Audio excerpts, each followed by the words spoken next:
just really funny because we had to sit in the corner away from everyone if we wanted to get some content. For our whole team, it's I think one of the most exciting events to watch because we've got you, Alex, and Will in there, and all racing the Italian.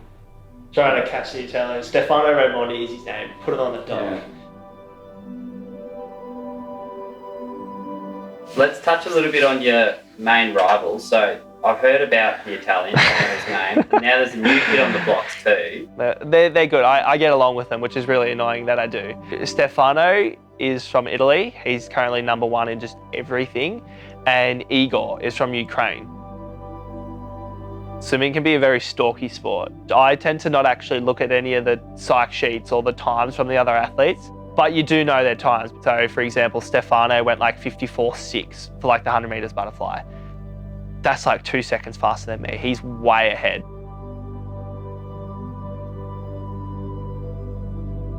The 100 fly will be a difficult race. So there's about a second between me and the Ukrainian and then 2 seconds between me and the Italian. But the interesting one's actually the 200 IM.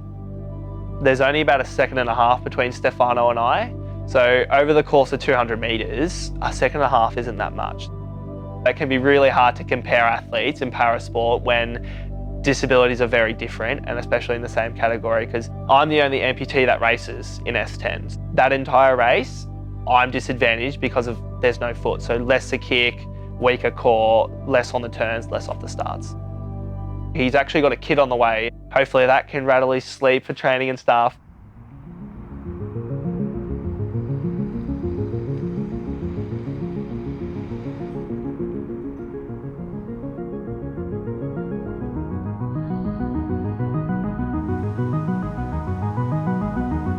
My main event will always be the 100 fly. I will always be 100 meters butterfly.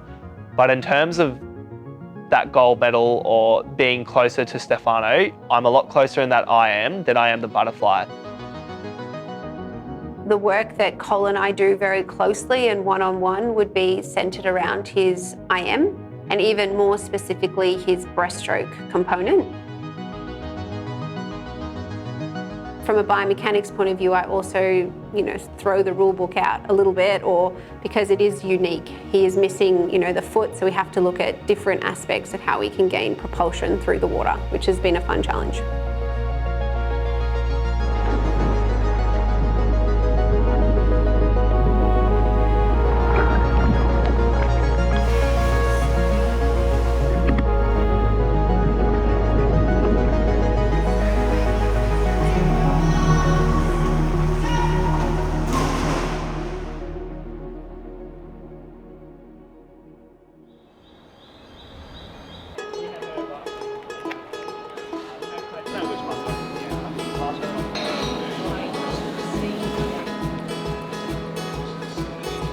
Maybe 3 times.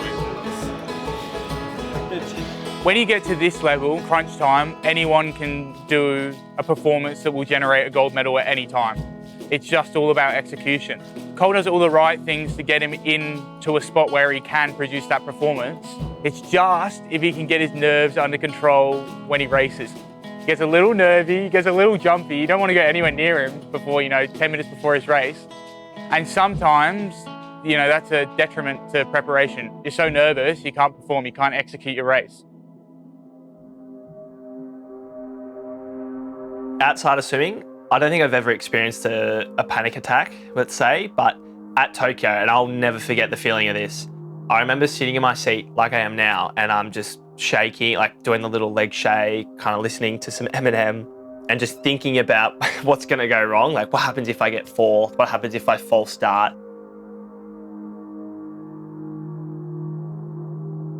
It's about 5 minutes before the race now.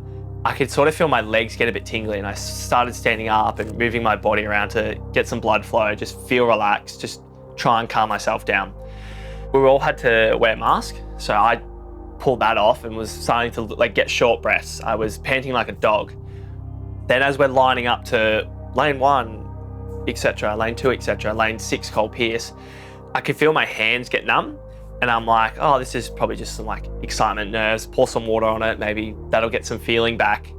And it just kept spreading. My whole body went it was just numb. I had pins and needles throughout my whole body, and When I walked out on pool deck, I had like head spins. It was weird. There was no one in the crowd, but that was the first time I'd ever swam at a venue that had the capacity of 30,000. So the pool's tiny and the grandstands are huge. It was like the MCG. Walking behind the blocks, I couldn't feel anything. If you would have punched me in the gut, probably wouldn't have felt it because it was just my whole body went into panic mode. And diving in, my immediate thought process was like, I'm actually swimming at the Paralympic Games in a final. Like, what's actually going on? Then about 35 meters into the race, I kind of realized I'm like, I've actually got to follow a race plan here. Tokyo was the first one. And then I thought, Tokyo's going to be the worst thing that ever happens in terms of nerves, but we move towards World Champs, Com Games and Trials. It's now a reoccurring thing where right before my race, I get shaky, I get pins and needles throughout my body, but I also start to lose my breath. I think the best way to describe it is almost like a panic attack. If I'm not throwing up, nearly in tears, head spin, body numb, probably not going to swim well, which is funny. You say almost like a panic attack. Is that not just a panic attack? Yeah, are you it is. in denial? Yeah. He was coming to me thinking it was about swimming, but the more we talked, I think it was more about everything that he's gone through. I knew that if we worked together consistently enough, that this wasn't going to take as long as what he might have thought at the time. So it was actually managing a lot of the stress outside the sport and just let him swim. He can swim, right? So he's got the talent. So it was really looking big picture first. Yeah. And I think people see kind of well-being, the person, separate from high performance, but actually we know the evidence base is that for a person to be well and mentally fit, their performance is much better. I don't know if I used the analogy with you of a tennis match. Your negative voice sits on this shoulder and your healthy voice is here. Imagine it's a tennis match and this one serves over the net and you don't serve back. I love that. That is like being aced. Exactly. And you hate you're so competitive, you would never let it be aced, right? You would hit back, yes? And if when your healthy voice is on, when you're really confident, you are really powerful. So any of those kind of things, it's really just going to your happy place and making sure you're breathing. It's the actual breath that physiologically brings your cortisol and adrenaline down, but emotions can actually do that. Some like to tune into their body and notice the discomfort and adjust, and others tune out, right? And I feel like with you, if we could get you in the pocket of knowing what it is, but not noticing it that much, and just focusing more on the swim, I feel like they're the vulnerabilities we've got. When you go in and notice discomfort, or when you go out and notice everybody else are they in front of you. They're the two things, and if we can have strategies for those two, when you get in the pool and you actually swim and you focus on the swim, it's pretty good. Yeah.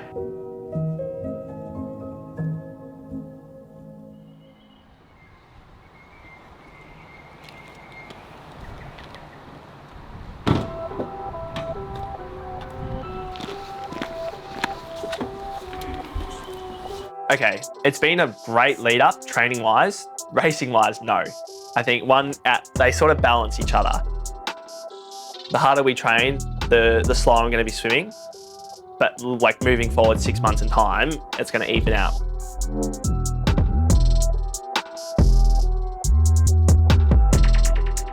In January in Adelaide, start of the year, start of 2024, it's the year of the games.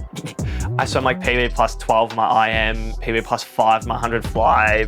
That was really bad. I was doing those times at like 13, 14. Pretty much every month of this year leading up to June, we've had a competition and I've swum pretty poorly. I swam under the qualifying time I think like once, but as I said, you have to swim that qualifying time at trials, and I've done it once out of the like 30 races I've done this year. So pretty much once a month, every time I finish the race, I'm like, no, I'm not gonna make the team. Like, that was a poor time, I'm not gonna be under that qualifying time. What happens now if I keep swimming like I do in June?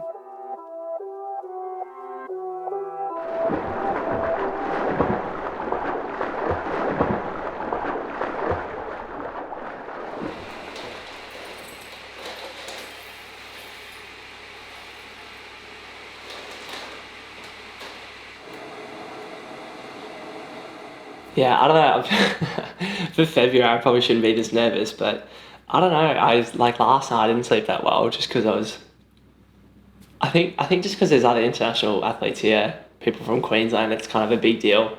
We've been doing 10 swims for the past month, so we've been like putting in work, and now we've sort of backed off a bit, tapering for this competition. So it's all starting to kick in a little bit now, but I don't know, the fact I can't even finish breakfast shows how nervous I'm getting, because that's one thing I'm trying to work on. But that's half the reason I work with Sam, is to put these nerves into practice for Paris, because I am going to be probably 10 times more nervous at Paris. So at least if I can use these nerves and still do the race processes correctly and still teach myself how to do it, push myself to eat more so I'm feeling my body, because it's, you know, a Paralympic year. It'd be really good if I could go on a QT in February under the training block we've just done in the past month, plus having my finger out of action for a bit.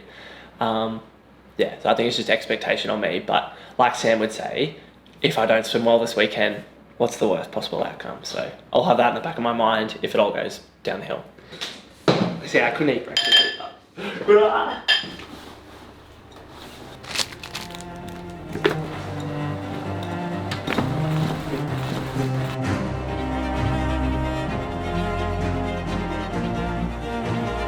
Like I said this morning, I'm a bit of a mole. You like that? No, sorry, I should show you the messages. Yeah, it was good. 56.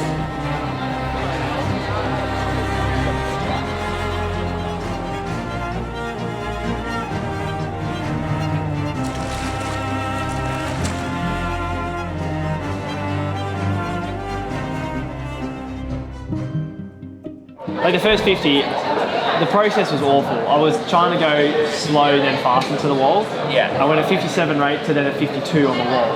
So I went hard then slow. Went at Shingen, slow then hard. But 9.8, I'm like, it's already faster than Adelaide, but Yeah, it's still PB plus 3. Yeah. But it's a heat, so we're chilling. Yeah.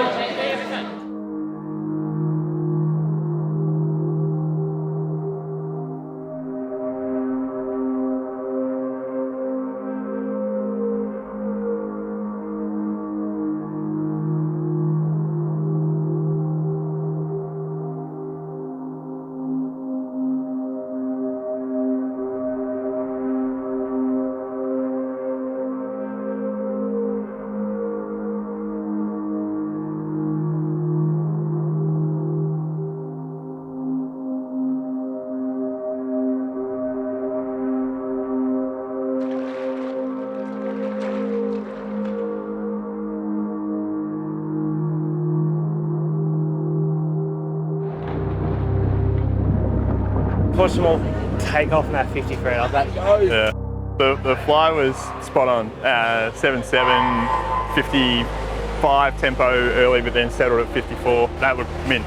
Back was great as well. You were 34.7, but it was like a long 34, and you didn't lose a lot of acceleration on the wall. Turned in 2.3. The tempo was better.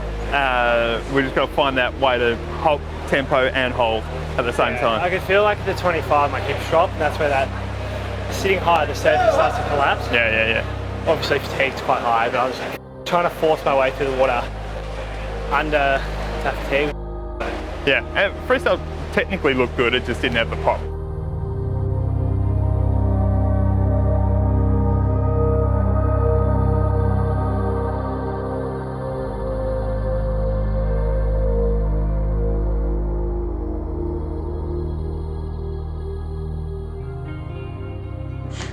Take 26. So I'm here on the Gold Coast competing at the Australian Open Nationals. Paralympic trials are about 8-9 weeks away now. So starting to get a little bit nervous, but it's getting close.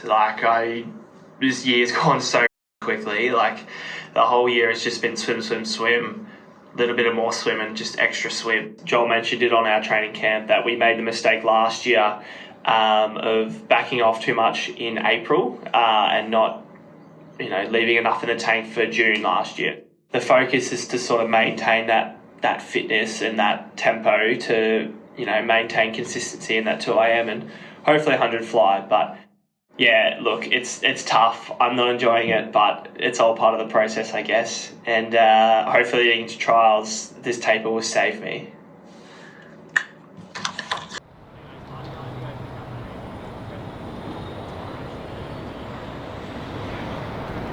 I actually had a dream about trials last night, which is weird. I don't know why. We're in Brisbane in the hotel. I don't even know what the hotel looks like, but I don't know. Once we get this taper, shave, I'll probably feel a bit better, but I'm just really nervous. I don't really know how to like even ask this question, but trying to back it up after having one really poor swim, this is just hypothetical. If I'm not swimming well day 2, I got to back that up day 3. So look, if day 1 doesn't go to plan, I can't see any way that it wouldn't. I assume you're going in the car with mum and your sister? Probably, yeah, we'll just catch an Uber. Okay, but get in the car after the race at night and just cut one as loud as you possibly can. Because then no one's going to talk to you about swimming. My standpoint, because like when I go to bed that night, yeah, like I've worked with, you can only, discuss so much with Sam and so much with mum and Ashley, and then there's comes a point where then it's your part, because Yeah, you just got to bring it back to what's real. We're talking about a circumstance that I don't think is going to occur, but if it was that the 100 fly didn't go to plan for whatever reason, maybe it's something that's uncontrollable that happened. But then you come back to what is actually real. And we've rehearsed on Tuesday afternoons 22 times. Reality. And the reality is that you could really have a really shocking day on day 3 and still qualify for the Paralympics. I mean, you could have a what most people would regard as a terrible day at the races, and you'll still make the team. And that's what's real,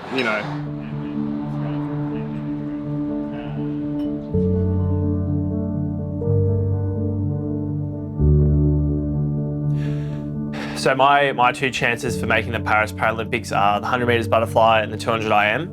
And so it's all about time. How swimming competitions work is you've got heats and finals. Heats are in the morning, finals are at night. The top 8 fastest in the morning in the heats will progress to the final at night where, that's it. The reason we have trials for Paralympics is so that we select our best athletes to perform at the biggest stage, because you don't want to send a team that's not going to win. Australia are a really competitive and dominant swimming country, so we set our standards really high.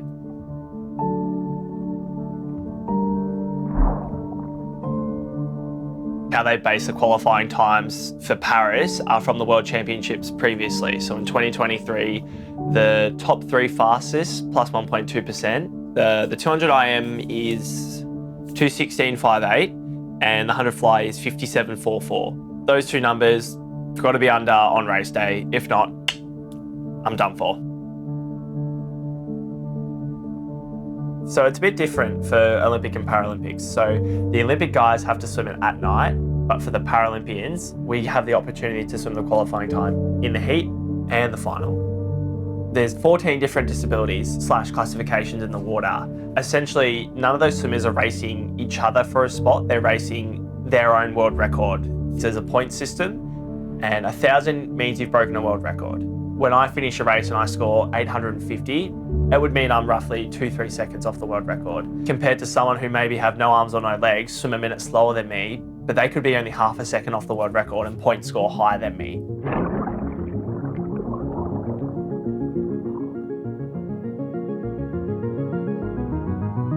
My PB for the 200 IM is currently 2:13.68, so I'm pretty much 3 seconds under the qualifying times in the 200 IM. And then in the 100 fly, my PB's 56.76 and 57.44 as a qualifying time. So about 0.7 of a second difference between my PB and the qualifying time.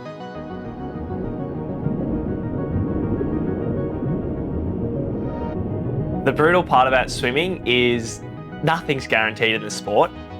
Part of growing up and maturing as a professional athlete is knowing that you're never going to be 100% every day. As you get older, it gets harder to get better. But even more brutal, like there's 2 things you have to worry about. You've got that time, which is the number 1 thing, but you can be under that time but have people in front of you.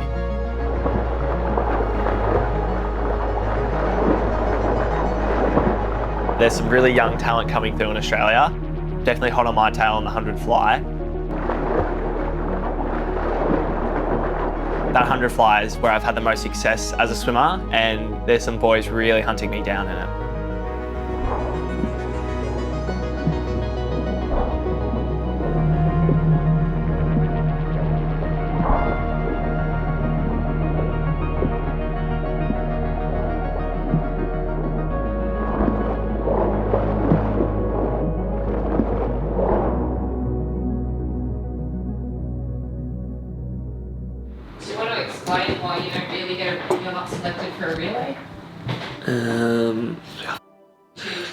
It's race day, Mum. Not. Oh, I hate it.